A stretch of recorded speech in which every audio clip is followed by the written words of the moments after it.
Welcome to the e-content development program by Department of Higher Education, Haryana. It's a great initiative from Department of Higher Education so that every teacher can reach to every student. Today, let me introduce myself first. I am Manisha Sharma, Extension Lecturer, Zoology Department, Government College for Girls, Sector 14, Gurugram. The topic for today is energy flow and ecosystem. It is for basically medical final year students, 6th semester in the zoology subject. In today's lecture, the main content will be involving the concept of energy in the ecosystem, that how the energy will be regulated in an ecosystem. What are the levels? Next are the components of the energy flow in ecosystem. Then we'll study about the ecological energetics. What are the laws behind the energetics? Then the laws governing the energy transformation in ecosystem and interconnections among the organisms. Then the 10% law, which is the main law which is responsible for energy consumption. Then the representation of energy flow in the ecosystem, that how the energy flow is diagrammatically represented for the ecosystem. Then the conclusion. So we'll start with the concept of energy in the ecosystem, that what is the energy, from where does it come, where does it start. So this, as we all know, sun is the basic source of energy. The sun has the capacity to do work. The biological activity requires consumption of energy, which ultimately comes from the sun. It is basically the natural source of energy, we can also say, except for the deep sea or the hydrothermal ecosystem. The sun is the only source of energy for all ecosystem on earth. In the deep sea hydrothermal ecosystem, if we talk about the source of energy, because it's very deep, the source of energy is from the gravitational forces, right? Next, the total incident solar radiation are less than 60% of it is photosynthetically active radiations, that is PAR. Why we are calling it as a PAR, photosynthetically active radiations? Because the sunlight is absorbed by the plants and it is used to make their food. So that is why it is photosynthetically active radiation, because by the help of these radiations only the plant uses their chemical energy and convert it into the food and ultimately into the ATPs, which will be further absorbed by the consumers. That will all discuss in the lecture. The solar energy of the sun is transformed into chemical energy. That is the main basic source of chemical energy we all know is ATP, that is adenosine triphosphate. It is the basic source of energy for every human being by the process of photosynthesis. Then it is stored in the plant tissues, which will be further used by the consumers, decomposers, primary, secondary herbivores, etc. into the mechanical energy and heat. Now that heat which is generated from these are again comes back into the environment as a source of energy. So why we are talking about the recycling also? Because the sunlight which is absorbed by the plant is ultimately converted into chemical energy also and converted into the heat also. That means the energy is the circulating. It is circulating between 1 and 2, right? Now what are the components of the energy flow in the ecosystem? The main component, the first, which we are calling about the source of energy, is the sun. Sun is the basic energy source for all plant life processes and it is derived from the solar radiations. And all the animals are further dependent on the plants for their food. If we talk about the percentage of energy, so it has been said that only about 34% of the sunlight is reaching to the Earth's atmosphere, which is reflected back by the clouds and dust. 10% is held by ozone layer. So that means on and all, almost 44%, or we can say close to 50% is reflecting back, or it is absorbing. We are receiving less than 50%. Water vapors are absorbing the sunlight. Other atmospheric gases are also absorbing the sunlight, right? So rest 56% reaches the Earth's surface, and out of that only 2 to 10% is used by the plants, and the remaining is absorbed as a heat by the water or ground. So that means that is the beauty of the plants. We can say that they are only absorbing 2 to 10% of the energy, that basic source of energy from sun, which has to be converted into other resources by every mean. So that is how it is used by plants, and its remaining is absorbed as heat by water or ground. So that means plant, which are also called as your producers. That is why the big term is given to plants, that is producer, because by a very little amount of energy, that is only 2 to 10%, they are making such great environment for everyone to live for. First was your sun, second is your producers. The producers are the green plants. Why they are called as producers? Producer is the term given because they produces everything for us to survive for. So all the green plants in the ecosystem are called as your producers. Why they are called as your producers? Because they absorb the sunlight, they convert it into the biochemical reaction into the starch and other forms, which will be further converted into ATPs and making the food. The plant have the basic property of photosynthesis. This is all done by the process of photosynthesis, and photosynthetic is done, synthesis is done by chloroplast, which is the basic need and basic characteristic of the plants. Because they have chloroplast, they have chlorophyll elements in them. Because of that only they produces the food, they convert the food. So the green plant in the ecosystem is also called as your producers. In a terrestrial ecosystem, the major plants are herbaceous and woody plants. Likewise, जो aquatic system रहता है, उस there the primary source of producer are basically phytoplanktons, algae and higher plants. So this is the difference between terrestrial and aquatic, right? So terrestrial aquatic system, the terrestrial ecosystem has producers like herbaceous and woody plants, but the aquatic system has major producers in terms of phytoplanktons, algae and higher plants. Phytoplanktons and algae you must have seen on the ponds and lakes. We have a greenish layer flourishing during any rainy season or any time in that particular lake or pond or any oceans side by side. These are called as the phytoplanktons because these are similar to the plants of the terrestrial ecosystem. They are making the food for this ocean and aquatic animals. Now these consumers. Consumers are those animals which depends on the others for their food. Likewise, if we talk about primary herbivores or secondary herbivores or carnivores, they depend on the plants for their food, either directly or indirectly. The herbivores are those consumers which eats the plant-based product or the vegetations that are called as your herbivores.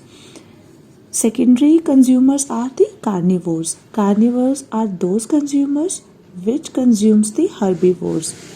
Like for example, the the horses which graze on grass are consumed by the tigers. Right? So these are the carnivores which eat directly the animals, not the plant-based product. Carnivores can be primary carnivores like snakes, lizards. They can be secondary carnivores like bats. They can be tertiary carnivores like tigers, big elephants, etc.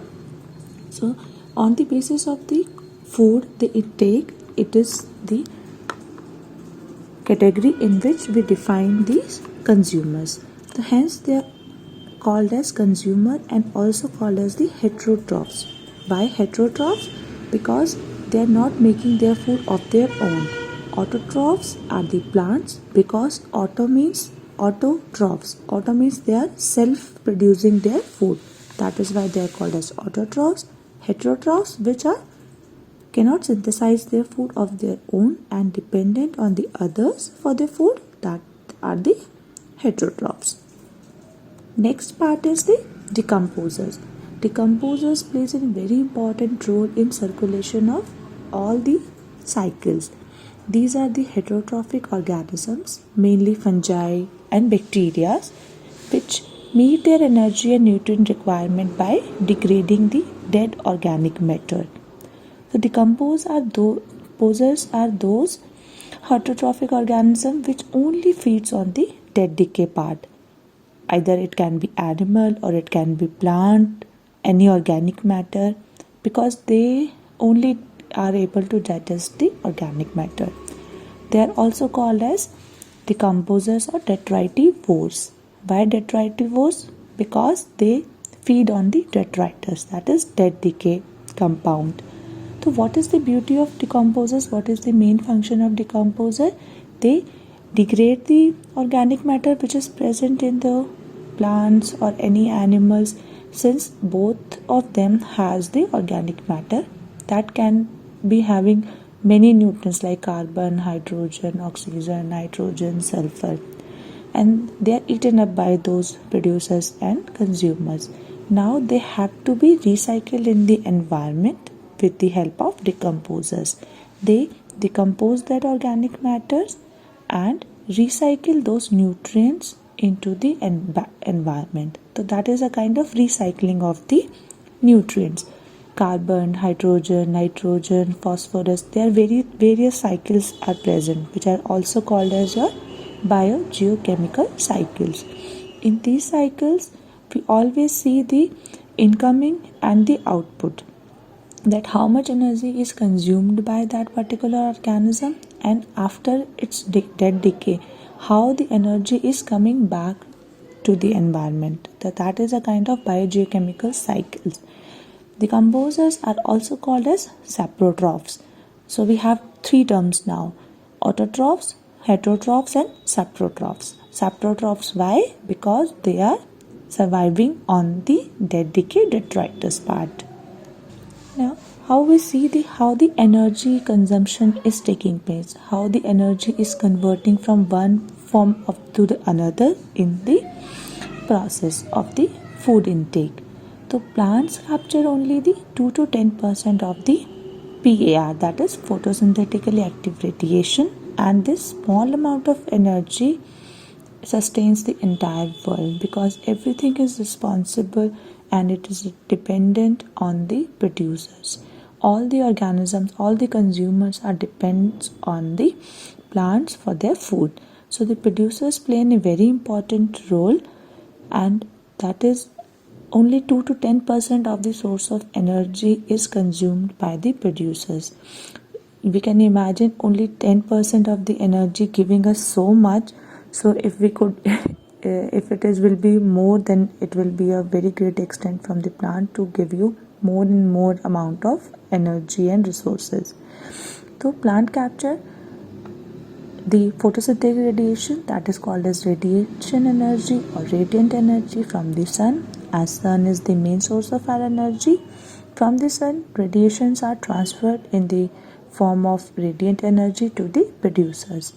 Producer, which metabolize this energy, convert it into many chemical forms which can be taken up by consumers and decomposers. by the metabolism process.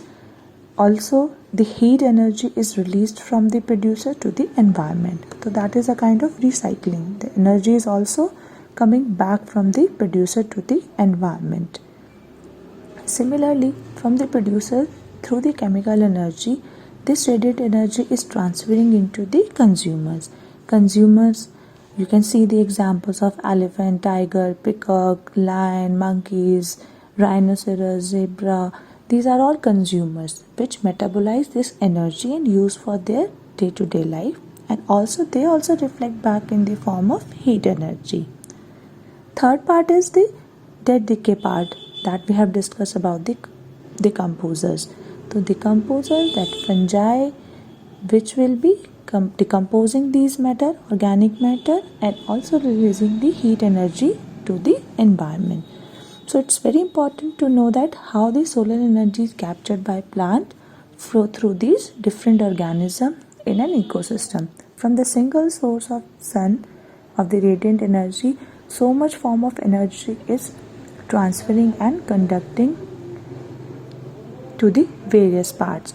This is easily studied by this diagram. Now the ecological energetics. Ecological energetic means what is the quantity, what is the quality of the energy in the form of numbers per unit time. That is the energetics. The ecological energetics include the energy transformation which occurs within the ecosystem, that how the energy is transforming from one to another. Likewise, we have just discussed about the radiation energy, chemical energy. So how these energies are transforming from one to another in the ecosystem, this is what we call the energetics. You can relate it with the thermodynamics. In the thermodynamics, what we see the heat energy, how the reaction, exothermic, endothermic reactions are taking place, how these are conversions are occurring, endothermic reactions, exothermic reaction. So this is how the energetic in the ecology or ecosystem depends on the transformations. So it includes basically the quantity of energy which is reaching an ecosystem per unit area of time. That is कि एक particular area में, for this is basically about the producer.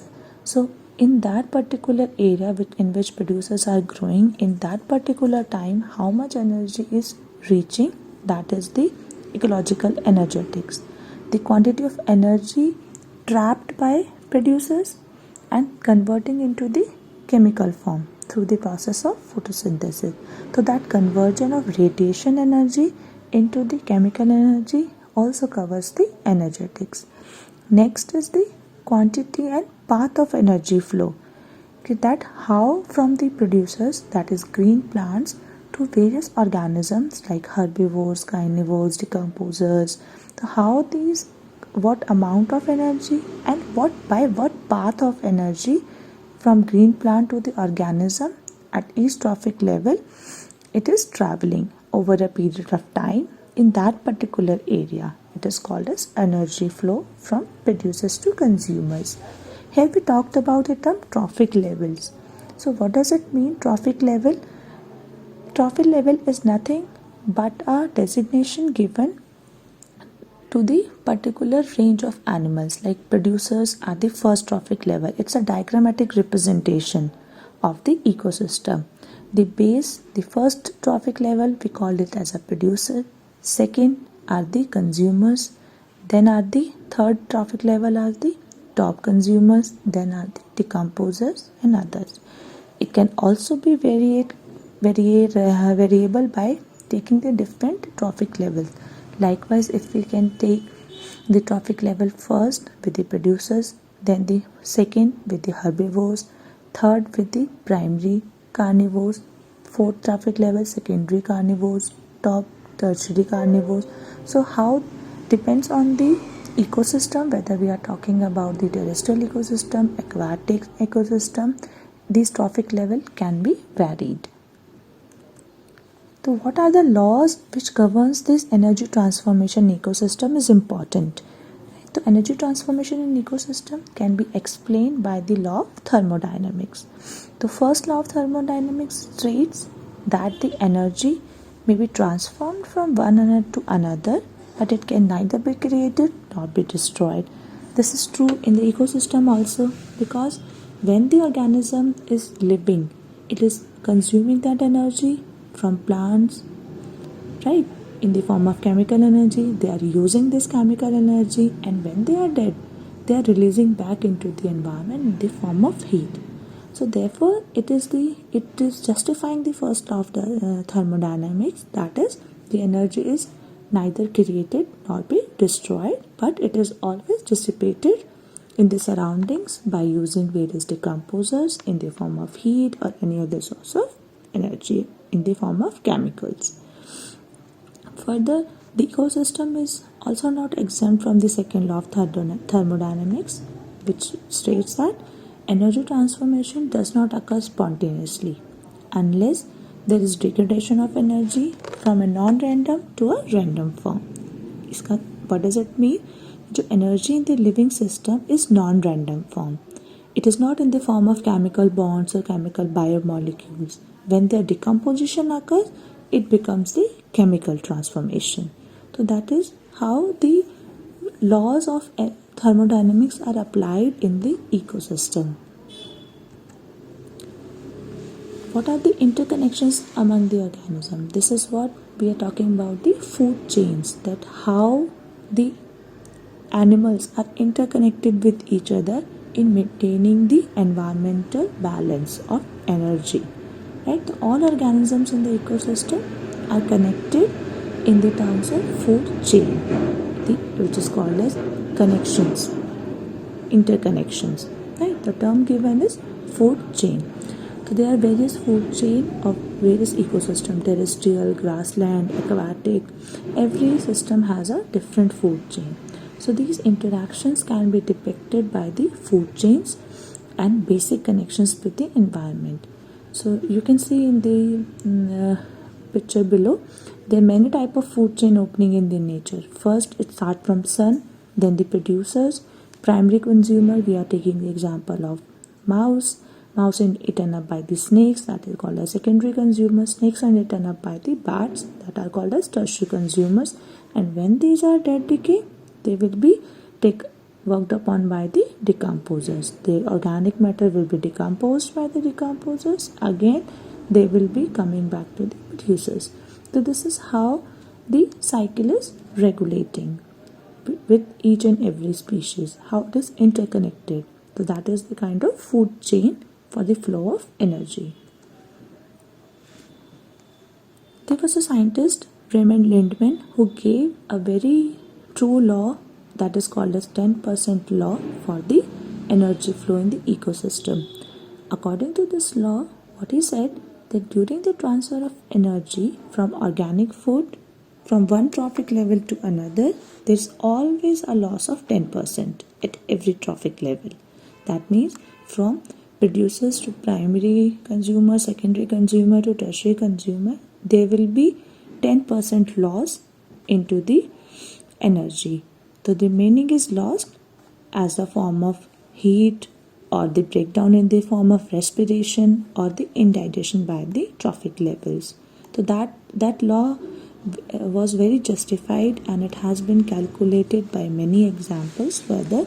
For example, the 10% law gives us a basic understanding on the cycling of the food chain.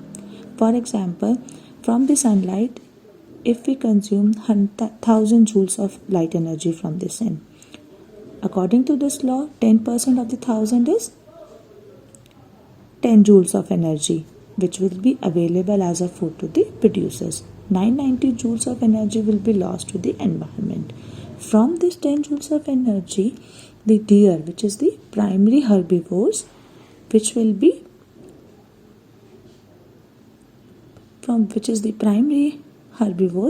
converting from 10 to 1%, 10%, that is only 1 joule. So 10 joules say it will transfer to the 1 joule. So the 10%, again 9 joule is lost to the environment in the form of heat or any other source. Now from these primary herbivores, which has 1 joule of energy, again 10% is lost and only 0.1 joule of energy is available as a food to the carnivores, that is lion. Again 0.9 joule of energy is lost to the environment.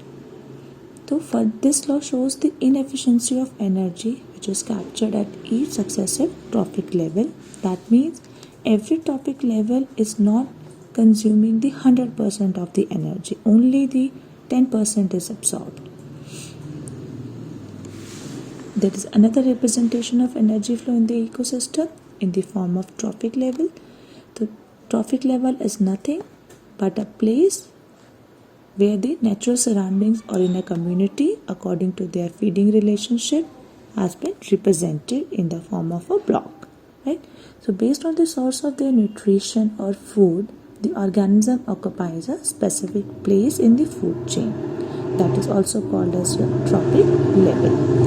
This is the first trophic level, which is called as primary producers, primary consumers, second trophic level, third is the secondary consumers, and top of the tertiary consumers. You can see from here 10,000 joules to 1000 to 100 and to 10. So at every trophic level there is a loss of energy and only 10% is transferred. So what are standing crops?